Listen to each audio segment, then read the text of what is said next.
Last Ascent, the true story of Mount Leuweung Prohibition. Mount Leuweung is not a well-known mountain among professional climbers. It is better known among locals as a haunted place. Located in West Java, far from popular hiking trails, this place is considered forbidden. It is said that many have disappeared without a trace, supernatural voices are often heard, and there are legends about guardian spirits who will punish anyone who dares to climb it without permission. In 2013, a group of climbers, Ray, Ika, Danu, Yana, and Indri, heard about Mount Leuweung from an acquaintance of theirs, Dadang, a local guide. They were not just amateur climbers. These 5 friends had conquered many mountains in Indonesia, and hearing stories about the rarely visited mountain intrigued them. They thought the mystical stories were just myths exaggerated by the locals to protect the forest from nature destroyers. "Are you sure you want to climb there?" Dadang asked when Ray contacted him to arrange the climb. "That mountain is not an ordinary place. Many do not return. Double quotes. Ray just laughed. "Come on, we're not just any climber. Besides, if so many people have gone missing, why haven't you gone missing?" Dadang was silent for a moment before answering softly, "Because I have never climbed to the top." Ray considered it as just a bluff. He and his group were used to hearing mystical stories like this in remote places. They were determined to continue with their plan. Day 1, the climb begins. The climb began with a trip to the last village before entering the climbing route. When they arrived, the village was very quiet. There were only a few houses that looked inhabited, while the rest were empty and abandoned. They stopped at the house of a village elder called Pak Tomo, an old man with graying hair and a sharp but cautious gaze. "Are you sure you want to go up to Leuweung?" he asked matter-of-factly as soon as they introduced themselves. "We're sure, sir," Eka answered firmly. Mr. Tomo took a deep breath and looked at them one by one. "Okay then, but remember, you must behave yourself. Don't talk carelessly. There are unwritten rules on the mountain." They listened respectfully, but in their hearts they just considered it as part of the folklore. After getting Pak Tomo's blessing, they started the climb. At the beginning of the journey, everything seemed normal. The slightly steep hiking trail was surrounded by large, dense trees. However, as they went deeper into the forest, the atmosphere began to change. The air felt colder, even though the sun was still visible. And the strangest thing was, the sounds of nature seemed to have disappeared. There were no sounds of birds or other animals. There was only an eerie silence. "Do you guys feel strange?" Yana asked, glancing around. "Are you starting to get scared?" Danu joked, trying to lighten the mood. However, the joke was not received with laughter by the others. There was something unusual about this place, and they were all starting to feel it. As dusk began to fall, they decided to stop and set up camp on a flat area. They sat around the campfire as they ate dinner, trying to shake off the creeping anxiety.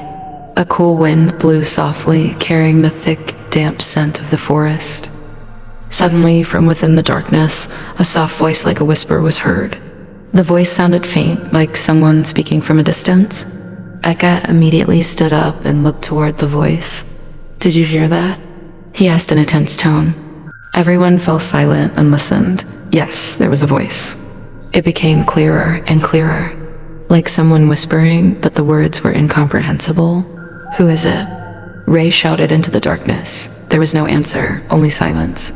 However, the whisper was still audible, as if it was getting closer. "We should sleep now, don't think about it," said Indri, who was starting to get scared. They all agreed, even though their hearts felt something was wrong. Day 2, nightmare comes true.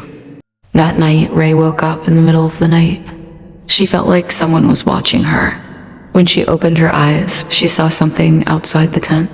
A tall, shapeless shadow stood still, looking towards their tent. Ray froze, cold sweat running down her forehead. The shadow didn't move, just stayed where it was. Unconsciously, she shouted, "There's someone." Everyone woke up.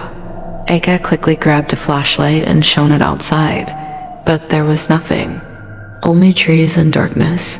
"You're sleep-talking, Ray," Danu said, trying to calm her down. "There was something." "I'm sure," Ray answered in a trembling voice. In the morning, the atmosphere among them was not as cheerful as before. Everyone seemed restless, although they did not say so. They continued their climb, and the higher they climbed, the more it seemed that they were not alone on the mountain. During the day, they arrived at an area known as the Covered Rock Site. It was a sacred area for the local people, a large rock covered in trees and vines. This is where they began to experience even stranger things. Indri, who was walking in front, suddenly stopped. "Look at this," she said, pointing to the ground. In front of her, there were human footprints, but they looked strange. They were much larger than normal human footprints, and they circled around where they were standing, as if someone had been surrounding them for some time. This isn't an ordinary footprint," Yana muttered, her face turning pale. "Let's keep walking, don't think about it," Ike said in a voice that tried to sound firm, though it was clear she was starting to get scared. However, the more they walked, the more strange things happened.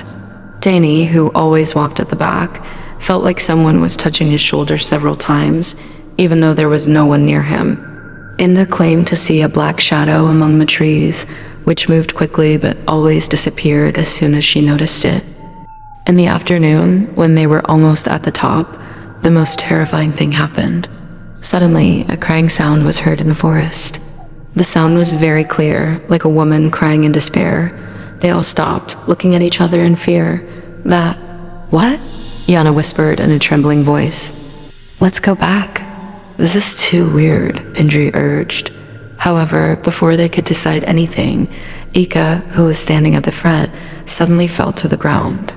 His body convulsed and a growling sound came out of his mouth. His eyes were wide open, looking straight up at the sky. They all panicked. "Eka! Eka!"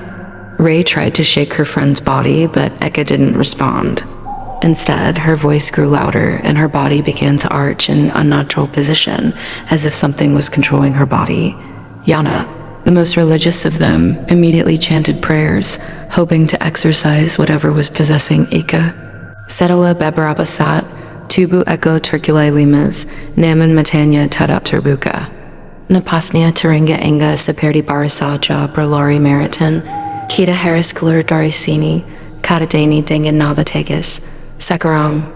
Merek semua sepakat untuk tidak melanjutkan pendakian. Namun, ketika mereka berbalik, jalur yang tadi mereka lalui tampak berbeda. Pohon-pohon tampak lebih rapat, dan tidak ada lagi jalan setapak yang bisa mereka ingat. Seolah hutan itu telah berubah bentuk, menyesatkan mereka. The last night, the fear that caught up Dot with reluctance, they spent the night there.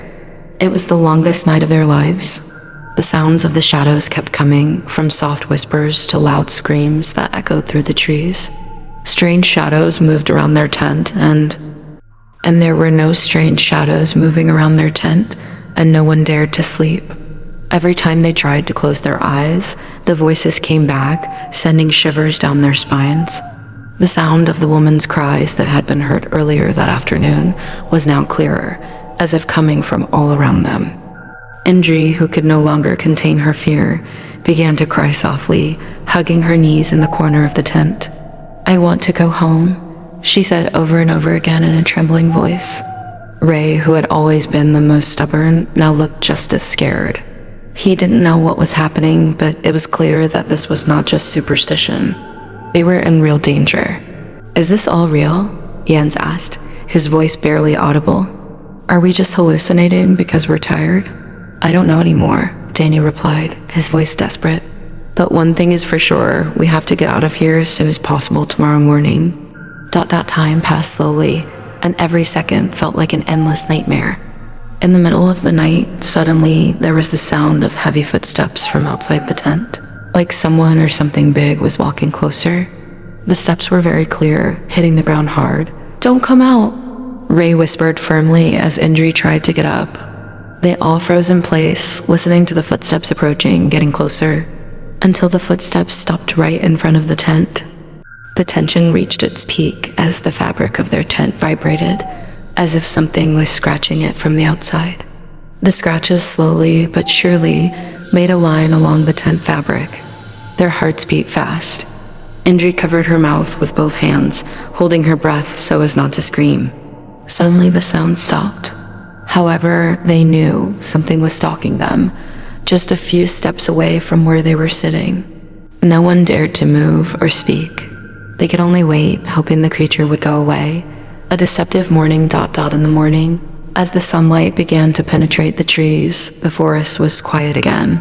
However, even though the sun had risen, they knew that something was wrong. The supernatural voices may have stopped, but fear still gripped their hearts. Eka, who had been possessed last night, still looked weak. Her face was pale, and she walked with unsteady steps, as if her energy had been drained. They hurriedly packed up the tent and prepared to go down the mountain. No one wanted to stay there any longer. "Come on, hurry up. We have to move now," Danu said in a hurried tone. Everyone agreed and started walking without saying much. However, as they started walking, they realized something even stranger. The path they had taken yesterday was nowhere to be found. They were sure they had written down a clear route while hiking, but now the path was gone. The forest around them looked different, as if they were in a completely new place. "Are we lost?" Indri asked, panicking. "No way. The path was clear yesterday. I remember it very well," Ray said in a tense tone. "But why has everything changed now?" They continued walking without a clear direction, trying to find signs that could lead them back to the correct hiking trail. However, every step they took only led them further into the forest, as if the mountain itself did not want to let them go. Meeting with the guardian ... in the midst of their confusion, suddenly from behind the trees, an old man appeared. His clothes were shabby, his face was wrinkled and tired, but his eyes were shining sharply. They were all surprised to see the man just appear without a sound. "You are lost," the man said in a flat tone. They did not know who he was, but for some reason, there was something that made them feel they had to listen. "Who are you?" Yana asked, even though she knew he was no ordinary man. "I am the guardian of this mountain," he replied. "You have broken the rules here. You came without permission, and you have made this mountain angry." ... They all looked at each other. "What do we have to do to get out of here?" Eka asked, his voice full of desperation. The man took a deep breath, his eyes looking at them with pity. "Not everyone can return. You have gone in too deep. There is only one way out. You must make an offering." "What offering?" Ray asked, her heart growing more and more filled with fear. "This mountain thirsts for blood." The man replied in a low voice. "One life must be given so that another can leave." Everyone was silent, their faces turned pale. No one dared to say a word. They stared at the man in horror, hoping that what he had just said was just a bad joke. "But we can't," Danu tried to speak, but the man raised his hand, silencing them. "You have until sunset. Otherwise, the mountain will take what it wants." ...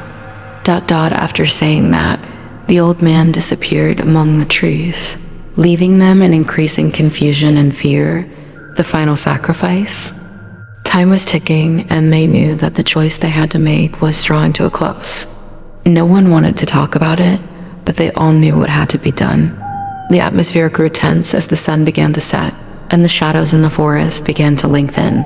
Indri, the most fragile of them, began to cry. "We can't do this. We can't sacrifice someone."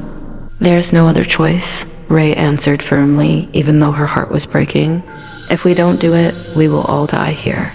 "Who will we?" Yana fell silent, unable to finish her sentence.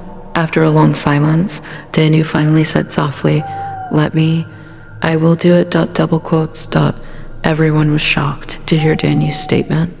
"What do you mean?" Eka asked, her voice hoarse. "I will be the offering," Danu answered calmly. "You all still have families, a future. I have no one left." ... They all refused strongly at first, but Danu remained firm in his decision. He looked at his friends with a small, meaningful smile, though deep fear was clearly visible in his eyes. "I don't want you to die. This is my destiny." ... With heavy hearts, they all finally agreed. When night truly fell, Danu walked into the middle of the forest alone, where he knew the mountain would take what it wanted. They could only stand at a distance, watching their friends disappear into the darkness. There was no sound, no signs, only a tense silence.